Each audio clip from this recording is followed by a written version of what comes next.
तम सत्य ये कि अलगपन और भिन्नता ही अधर्म का मूल है और एकात्मता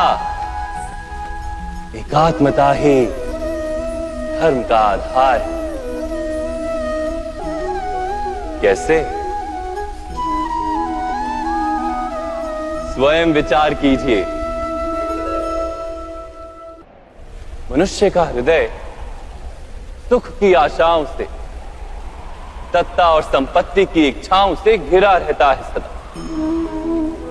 किंतु सामान्य रूप से मनुष्य अपने माता पिता, संतानों, भाई बहन या पत्नी के साथ उचित व्यवहार ही करता है, कोई अन्याय नहीं करता। वो सुख और संपत्ति को समान भागों में बांटकर भोगता है, क्योंकि वो ये जानता है कि उसके सुख का आधार है उसका परिवार, उसके सुख का कारण है उसका परिवार। मनुष्य ये भी जानता है कि उसका सुख समाज से आता है,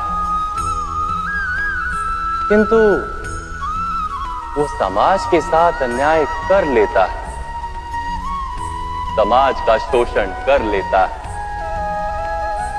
क्योंकि वो समाज को अपने सुख का कारण नहीं मानता, वो समाज को अपने सुख का साधन मानता है। भेद है तो कारण और साधन में। किंतु मनुष्य को जब ये बोध हो जाता है कि सारा संसार परमात्मा का ही रूप है, प्रत्येक जीव परमात्मा का ही अंश है, अर्थात कोई पराया नहीं, सब अपने, ये सारा संसार अपना ही है, अपना ही परिवार, तो क्रोध का कोई कारण ही नहीं रह जाता। सारे संघर्ष, सारा वैर, सारा प्रतिशोध नष्ट हो जाता है। अंतर में परमात्मा और संसार में एकात्मता, यही धर्म का मूल सिद्धांत है। महाभारत की ये यात्रा क्रोध से बोध की यात्रा है, भिन्नता से एकात्मता की यात्रा है। इस भूमि पर वास करने वाली प्रजा जब तक इस महाभारत की कथा को अपने स्मरणों में जीवित रखेगी, तब तक ऐसा विध्वंस पुनः नहीं होगा। कोई भी शक्ति इसकी महत्ता का वस्त्र हरण नहीं कर पाएगी।